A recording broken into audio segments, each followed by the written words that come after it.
दोस्तों नमस्कार।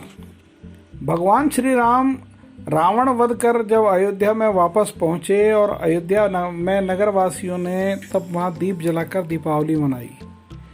उनके आगमन पर नगरवासी काफ़ी खुश हुए और जब राजा राम ने वहां का सिंहासन संभाला, एक दिन वे राजसभा में बैठे थे। उसी समय विभीषण वहां पहुंचे। वे बहुत भयभीत और हड़बड़ी में लग रहे थे। सभा में प्रवेश करते हुए कहने लगे, हे राम मुझे बचाइए। कुंभकर्ण का बेटा मूलकासुर आफत ढा रहा है। अब लगता है ना तो लंका बचेगी और ना ही मेरा राजपाट। भगवान श्री राम द्वारा ढाढ़स बंधाए जाने पर पूरी बात विभीषण ने कुछ इस प्रकार बताई कि कुंभकर्ण का एक बेटा मूल नक्षत्र में पैदा हुआ था, इसलिए उसका नाम मूलकासुर रखा गया। इसे अशुभ जानकर कुंभकर्ण ने जंगल में फेंकवा दिया था। जंगल में मधुमक्खियों ने मूलकासुर को पाला। मूलकासुर जब बड़ा हुआ तो उसने कठोर तपस्या करके ब्रह्मा जी को प्रसन्न किया। उनके दिए वर और बल के घमंड से वह अब मुझे बहुत तंग कर रहा है और उसने लंका में भयंकर उत्पात मचा रखा है।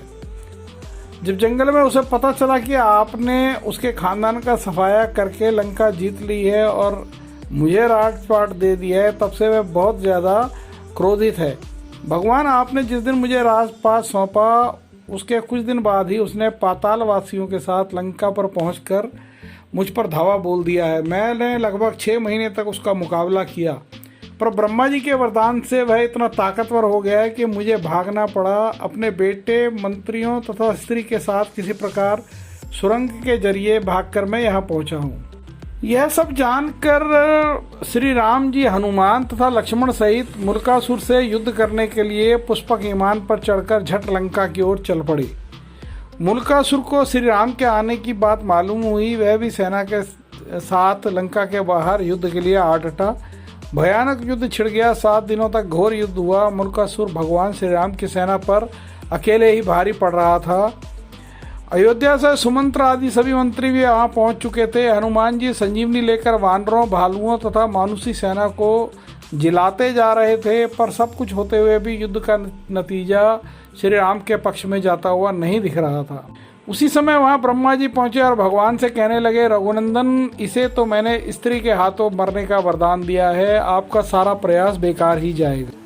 जब इसके भाई बिरादर लंका युद्ध में मारे जा चुके थे तो एक दिन इसने मुनियों के बीच दुखी होकर कहा, चंडी सीता के कारण मेरा समूचा कुल नष्ट हुआ है। इस पर एक मुनि ने नाराज होकर इसे श्राप दिया था कि दुष्ट, तूने जिसे चंडी कहा है वही सीता तेरी जान लेगी। हे प्रभु, अब तो केवल सीता ही इसका वध कर सकती है। यह सब कुछ बताकर ब्रह्मा जी वहां से चले गए। भगवान श्री राम ने हनुमान जी और गरुड़ को तुरंत पुष्पक विमान से सीता जी को लाने भेजा। पति के संदेश को सुनकर सीता जी तुरंत चल पड़ी। भगवान श्री राम ने उन्हें मूलकासुर के बारे में सब कुछ बताया। फिर भगवती सीता को भी गुस्सा आ गया। उनके शरीर से एक दूसरी तामसी शक्ति निकली। उसका स्वर बड़ा भयानक था। वह छाया सीता चंडी के वेश में लंका की ओर बढ़ती हुई चली गई। इधर श्री राम ने वानर सेना को इशारा किया कि मूलकासुर जो तांत्रिक क्रियाएं कर रहा है उसको उसकी गुप्त गुफा में जाकर तहस नहस कर दें।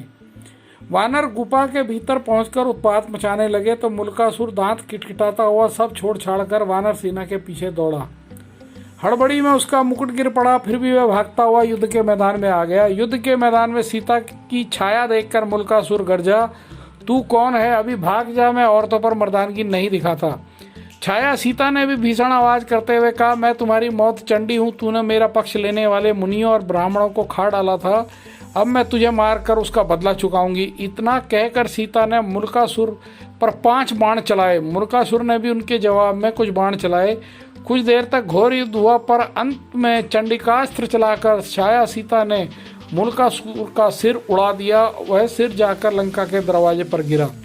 राक्षस सारे भागे, हाहाकार करते हुए भाग खड़े हुए। छाया सीता लौटकर सीता के शरीर में प्रवेश कर गई। मूलकासुर से दुखी लंका की जनता ने माँ सीता की जय जयकार की और विभीषण ने उन्हें धन्यवाद दिया। कुछ दिनों बाद लंका में रहकर श्री राम सीता सहित पुष्पक विमान से अयोध्या लौट आए। यह सब आपको कैसा लगा? आप हमारे चैनल को लाइक करें, हमारे चैनल को शेयर करें, हमारे चैनल को सब्सक्राइब करें, बेल आइकन की घंटी प्रेस करें, हमें कमेंट्स बॉक्स में जाकर कमेंट अवश्य करें। आपका कीमती समय हमें देने के लिए धन्यवाद।